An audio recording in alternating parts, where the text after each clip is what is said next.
Hello, welcome to another session of Learn with Veer Sagar.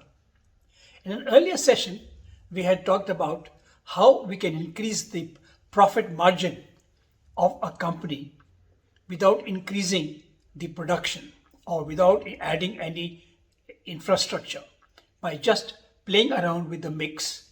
And the mix can be within the constraints of individual capacity or the ability of the field people to market that individual size. So we can play around with the mix and get an optimum mix which gives you the maximum profit within the constraints. Having got that, what one should do then is, or what we did, is we looked at the constraints and said what would have happened if we removed this constraint of a size which the model had said increase and which had not reached its maximum limit as given by the ability for the field to sell. But the restriction was manufacturing capability. So we analyzed these and we took first what will make the most impact on the profit margin. What restriction, if removed, would make the most impact on the profit margin. This we found were molds.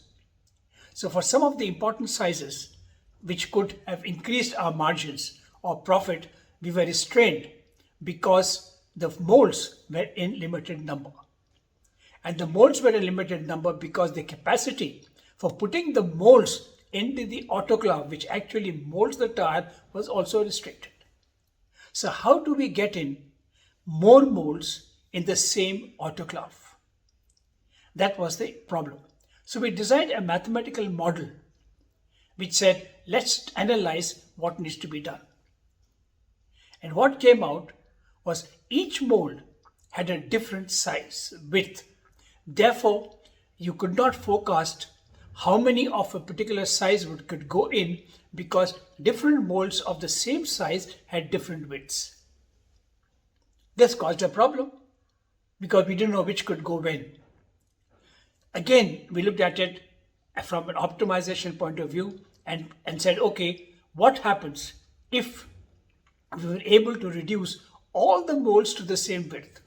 Then we know at a glance how many can go at a time because all were of the same size. There was a problem. The engineering department objected and said, no, you cannot do that. So why not?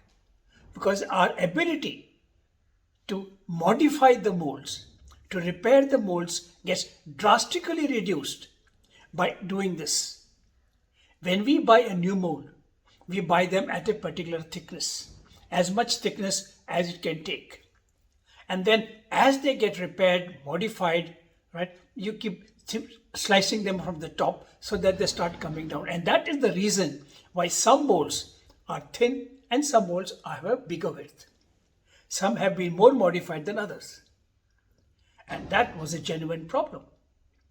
The question to look at is, what if we, by making it to the minimum level that is available today, at which the tires, are working out, coming out nicely without a problem, if we reduce all to that size, and let's assume for the moment that this means no modification is possible to the tire molds anymore, what is the implication?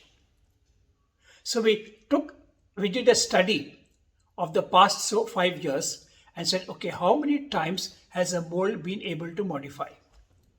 And if that ability to modify the molds was removed, then what is the cost of additional molds? And over the same time period of 5 years, if we could produce these extra tires as calculated by these molds, what would be the increase in volume for the company? What would be the increase in profit, and which was better? Was it better to scrap the mold every time you needed to modify and build a new mold, or keep the thickness high so that you could continue to repair the molds but keep the output restricted while this was going on?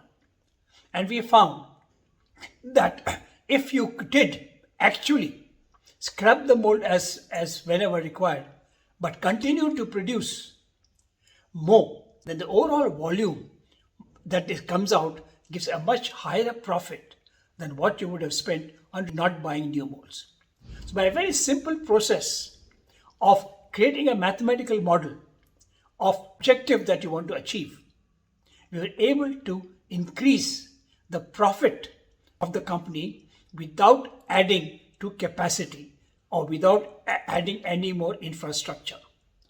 With that, next time I will take up another example where we could did a similar thing to increase the overall profit, but this time in how to use it in logistics.